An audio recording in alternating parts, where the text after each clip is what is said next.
La noche que Ana Karen no te abrió la app, no estaba pidiendo un viaje. Estaba firmando, sin saberlo, el último rastro digital de su vida, porque lo más perturbador no es que desapareciera. Lo más perturbador es que la aplicación hizo lo que siempre hace. Mostró un conductor, dibujó una ruta y después escribió una palabra fría, mecánica, casi insultante: finalizado. Como si el mundo pudiera cerrar un caso con un botón. Ana Karen tenía 19 años, una joven más en un país donde a veces la rutina y el peligro se confunden hasta parecer lo mismo. Había salido a una fiesta en el fraccionamiento Villas del Sauce, en San Antonio La Isla, Estado de México. Nada clandestino, nada de película. Música, gente conocida, la promesa simple de volver a casa sin problemas. Y ahí está la trampa. Los casos que se vuelven tragedia casi nunca empiezan con una alarma. Empiezan con normalidad.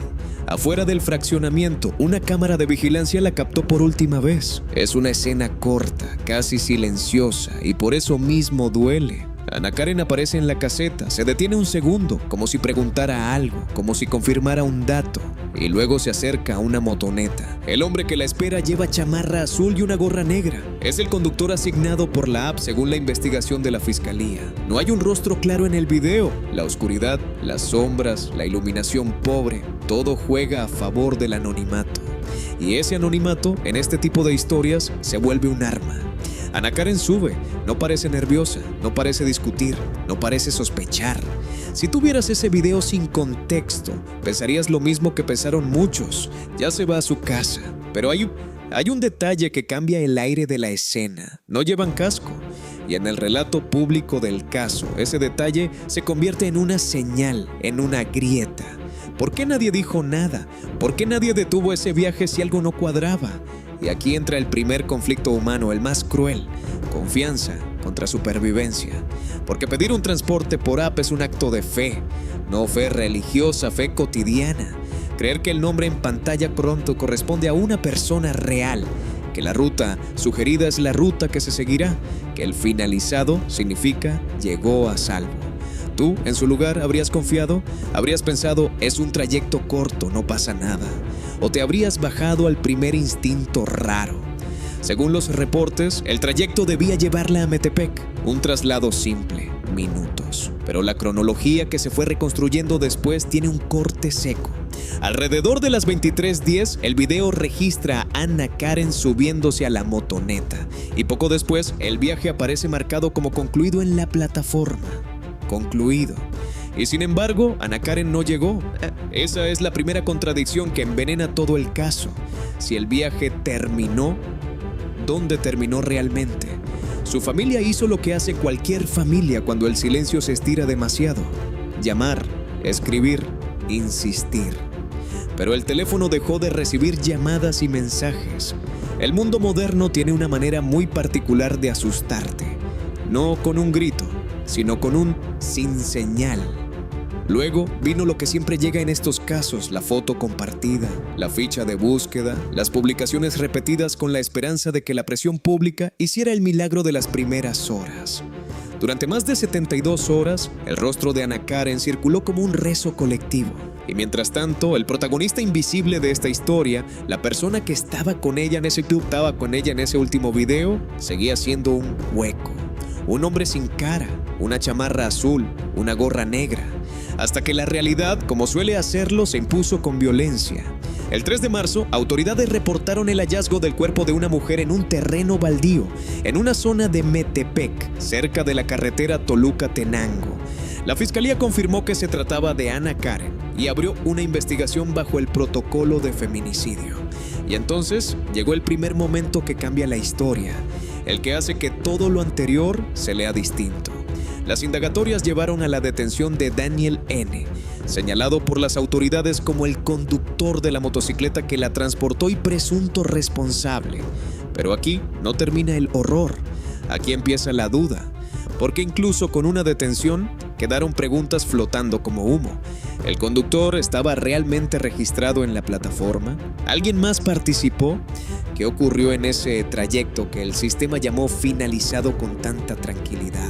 Y lo más inquietante, si el último registro de Ana Karen es un viaje en una app, entonces la verdad no está solo en las calles, está en los datos, en los minutos que faltan, en lo que alguien quiso borrar. Las primeras horas después de la desaparición de Anna Karen fueron una mezcla de incredulidad y una sensación creciente de que algo no encajaba, porque cuando alguien no responde el teléfono una noche, lo normal es pensar que está dormido.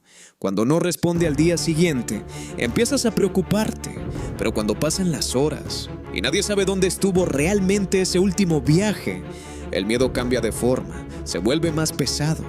La familia de Anna Karen empezó a reconstruir los últimos minutos como si fueran piezas de un rompecabezas que alguien había decidido romper. Llamaron a amigas, revisaron mensajes, preguntaron en el fraccionamiento donde había estado la fiesta. Y entonces apareció el primer detalle inquietante. La aplicación mostraba que el viaje había terminado, pero la ubicación final no coincidía con su casa. Ese punto en el mapa se convirtió en una obsesión, porque estaba cerca, demasiado cerca. Un lugar donde nadie esperaba encontrarla, pero tampoco un lugar donde alguien pudiera desaparecer sin dejar rastro. ¿Alguna vez has mirado un mapa y sentido que algo no tiene lógica? Eso fue exactamente lo que ocurrió. El trayecto, que debía durar pocos minutos, parecía haberse interrumpido antes, como si el viaje hubiera terminado, sin que el viaje realmente terminara. Mientras tanto, las publicaciones en redes sociales empezaban a multiplicarse. La foto de Anna Karen comenzó a aparecer en grupos locales, páginas de búsqueda, cuentas de activistas. Miles de personas compartiendo la misma pregunta: ¿dónde está? Pero en paralelo, los investigadores comenzaron a mirar algo que casi nadie más estaba viendo: el conductor. La plataforma mostraba un nombre, un perfil, una fotografía pequeña que parecía demasiado borrosa para ser útil. Pero detrás de ese perfil había algo que no tardó en llamar la atención. El registro del viaje tenía inconsistencias. No eran errores grandes, no eran fallas obvias, eran cosas pequeñas, detalles que en una pantalla pasan desapercibidos.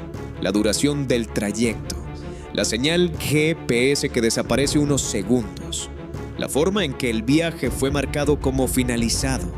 Nada de eso prueba un crimen, pero juntos empiezan a construir sospecha. ¿Tú habrías notado algo raro? ¿O habrías pensado que era solo un error de la aplicación? Mientras la presión pública aumentaba, la fiscalía comenzó a seguir el rastro digital del conductor.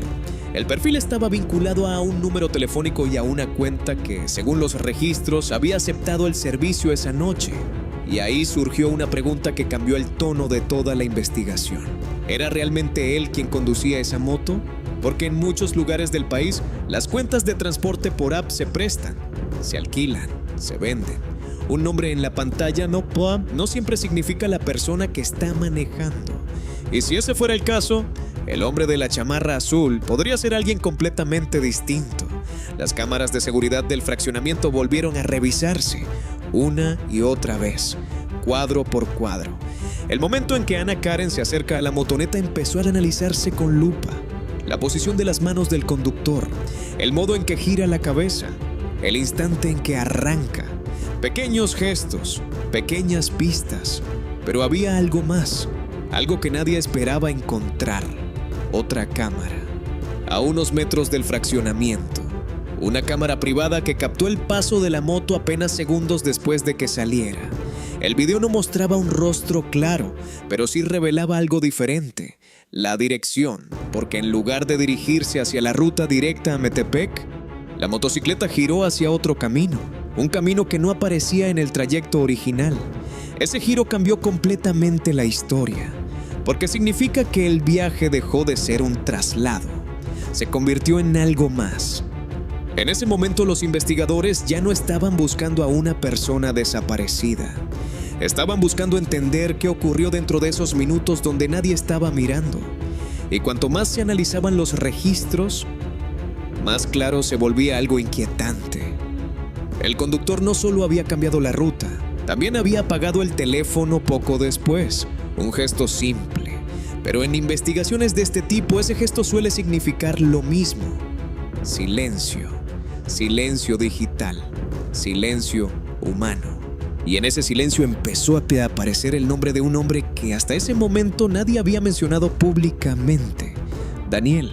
Un nombre que parecía surgir de la nada, pero que pronto se convertiría en el centro de todo, porque cuando la policía finalmente logró localizarlo, descubrieron algo que nadie esperaba, algo que cambiaría por completo la forma en que se entendía ese viaje y que convertiría una desaparición en una historia mucho más oscura.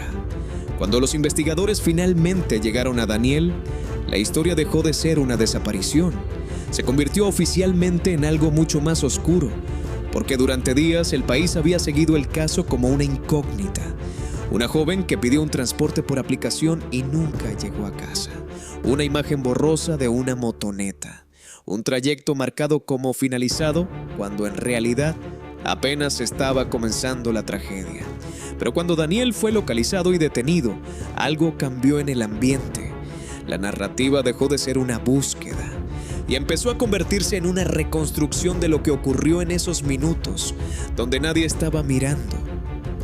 Los investigadores ya tenían 3 piezas clave: el video del fraccionamiento, el registro del viaje en la aplicación y la desviación de la ruta captada por otra cámara cercana. 3 momentos pequeños, pero suficientes para dibujar el inicio de una historia mucho más perturbadora, porque ese giro en la ruta no era un error, era una decisión.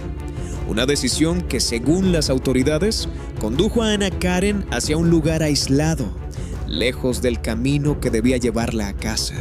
Y cuando finalmente se confirmó el hallazgo del cuerpo en un terreno cercano a Metepec, el país entero entendió algo que muchas familias en México ya conocen demasiado bien. Ese viaje nunca fue un traslado, fue una trampa. El impacto fue inmediato. Las redes sociales se llenaron de indignación. Las protestas aparecieron frente a oficinas públicas. El nombre de Ana Karen se convirtió en símbolo de algo más grande: el miedo cotidiano que muchas mujeres sienten al salir de casa, porque la historia golpeaba justo en un punto que parecía seguro: las aplicaciones de transporte. Ese pequeño icono en el teléfono que promete seguridad, registro de rutas, identificación del conductor, un sistema diseñado para dar confianza. Y sin embargo, en este caso no fue suficiente. La Fiscalía del Estado de México confirmó que el caso sería investigado bajo el protocolo de feminicidio. La evidencia reunida apuntaba a Daniel como el presunto responsable directo del crimen, pero la historia ya había cruzado una línea nacional. No era solo un caso judicial, era un tema de seguridad pública. Fue entonces cuando el secretario de Seguridad, Omar García Harfuch, intervino públicamente. Y su mensaje fue directo, duro y sin espacio para interpretaciones. Dijo que el caso de Ana Karen no iba a quedar impune, que se perseguiría a todos los responsables y que el objetivo era claro: que quienes participaron en el crimen recibieran la pena máxima posible. Pero no se detuvo ahí. Harfuch también anunció que se revisarían los protocolos de seguridad vinculados a plataformas de transporte, registros de conductores y controles de identidad para evitar que casos como este vuelvan a repetirse. Porque la pregunta que dejó este crimen es demasiado incómoda para ignorarla. ¿Cómo alguien puede desaparecer dentro de un sistema diseñado para rastrear cada movimiento? El mensaje del gobierno fue claro: se tomarán medidas más estrictas para cerrar esos huecos, más control sobre cuentas de conductores, más verificación de identidad, más cooperación entre plataformas y autoridades. La promesa pública fue contundente: hacer todo lo posible para que un caso como el de Ana Karen no vuelva a repetirse jamás en México. Pero mientras las autoridades hablaban de reformas, protocolos y seguridad digital, la parte más difícil de esta historia seguía siendo humana. Una familia, una habitación que quedó intacta, un teléfono que nunca volvió a encenderse, porque detrás de cada expediente judicial hay algo que nunca aparece en los informes: el momento en que alguien entiende que la vida que conocía se detuvo para siempre. Y esa es la verdadera consecuencia de la traición que ocurrió aquella noche. Ana Karen confió en una aplicación, confió en un conductor, confió en que un trayecto corto no podía convertirse en peligro. Esa confianza fue lo último que alguien decidió romper, y ahora el país observa lo que vendrá después: el proceso judicial, las pruebas, las audiencias y la decisión final que determinará el destino del hombre acusado de haber convertido un viaje común en un crimen que sacudió a México. Pero incluso cuando llegue la sentencia, quedará una pregunta que seguirá persiguiendo a todos los que escucharon esta historia. Si Ana Karen hubiera visto una sola señal más clara, si alguien hubiera notado ese giro en la ruta, si el sistema hubiera reaccionado antes, la historia habría terminado diferente. ¿O la traición ya había comenzado desde el momento en que ese viaje fue aceptado?